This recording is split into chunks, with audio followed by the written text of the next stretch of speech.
ഈശ്വരൻ നിറഞ്ഞവരെ ഇന്നത്തെ സുവിശേഷത്തിൽ നമ്മൾ വായിച്ചു കേട്ടത് ബെത്സയിദയിലെ രോഗശാന്തിയെ കുറിച്ചാണ്. ഇവിടെ നമ്മൾ വായിക്കുകയാണ്, ബെത്സയിദയിലെ കുളത്തില് ദൈവദൂതൻ വന്നിട്ട് വെള്ളം ഇളക്കുന്നതും കാത്ത് അനേകം ഈ മുടന്തരും അതുപോലെ തന്നെ തളർവാദ രോഗികളുമായിട്ടുള്ള അനേകം പേര് അവിടെ കിടന്നിരുന്നു എന്ന് നമ്മൾ വായിക്കുന്നു. 38 വർഷമായിട്ട് രോഗി ചെയ്യുന്ന ഒരു മനുഷ്യൻ അവിടെ കിടക്കുന്നുണ്ട്. 33 വയസ്സോളം പ്രായമുള്ള ഈശോ അവിടേക്ക് വരുന്നു. ഈശോ അദ്ദേഹത്തോട് ചോദിക്കുകയാണ്, നിനക്ക് സൗഖ്യം പ്രാപിക്കാനായിട്ട് ആഗ്രഹമുണ്ട്? ഇദ്ദേഹം പറയുന്നൊരു ഉത്തരമുണ്ട്, കർത്താവെ, ഈ വെള്ളം ഇളകുമ്പോൾ ഇതിലേക്ക് എന്നെ എടുത്ത് ഇറക്കാനായിട്ട് ആരുമില്ലേ, ഞാൻ വരുമ്പോഴേക്കും വേറെ ഒരു ഇറങ്ങി കഴിഞ്ഞിരിക്കും എന്ന് പറയുകയാണ്. അതായത് ഈ രോഗിയായിട്ടുള്ള മനുഷ്യൻ ചിന്തിക്കുകയാണ്, എനിക്ക് സൗഖ്യം ലഭിക്കാനായിട്ട് ആകപ്പാട് ഒറ്റ വഴിയേ ഉള്ളൂ. അതെന്താണ്? ദൈവദൂതൻ വന്ന് വെള്ളം ഇളക്കുമ്പോൾ ആ വെള്ളത്തിലേക്ക് ആരെങ്കിലും എന്നെ എടുത്ത് അങ്ങോട്ട് ഇറക്കണം, എന്നാൽ മാത്രമേ ഞാൻ സൗഖ്യപ്പെടുകയുള്ളൂ എന്ന് ഇദ്ദേഹം ചിന്തിക്കുകയാണ്. ഈശോ എന്ത് ചെയ്യുന്നു?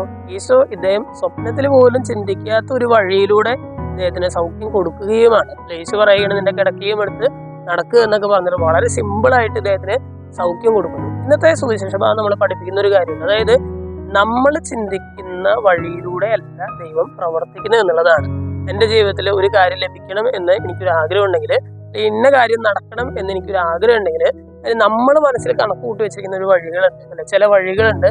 ഇന്ന കാര്യങ്ങൾ നടന്നാൽ മാത്രമേ എൻ്റെ ജീവിതത്തിൽ ഇങ്ങനെ ഒരു കാര്യം സാധിക്കാനായിട്ട് നിവർത്തിക്കാനായിട്ട് എനിക്ക് സാധിക്കുകയുള്ളൂ എന്നൊക്കെ ഉള്ള രീതിയിൽ നമ്മളിങ്ങനെ ചിന്തിച്ചു കൂട്ടിയിരിക്കുന്ന ചില വഴികളുണ്ട്. ഇന്നത്തെ സുവിശേഷം നമ്മൾ പഠിപ്പിക്കുകയാണ്, നിന്റെ ചിന്തകൾക്ക് അനുസരിച്ചോ അല്ലെങ്കിൽ നീ ആലോചിച്ച് വെച്ചിരിക്കുന്ന ആ പ്ലാനുകൾക്ക് അനുസരിച്ച് പ്രവർത്തിക്കുന്നവനല്ല ദൈവം, മറിച്ച് നീ ചിന്തിക്കാത്ത രീതിയിൽ പോലും നിന്റെ ജീവിതത്തിൽ ഇടപെടുന്നവനാണ്. നീ ചിന്തിക്കാത്ത ഒരു സമയത്ത് അദ്ദേഹം കഴിഞ്ഞ 38 വർഷമായിട്ട് ഈ വെള്ളം ഇളകുന്നത് കാത്ത് ഇയാൾ കിടക്കുകയായിരുന്നു, അല്ലെങ്കിൽ ആരെങ്കിലും ഇതിലേക്ക് ഇറക്കുന്നതും കാത്ത് കിടക്കുകയായിരുന്നു.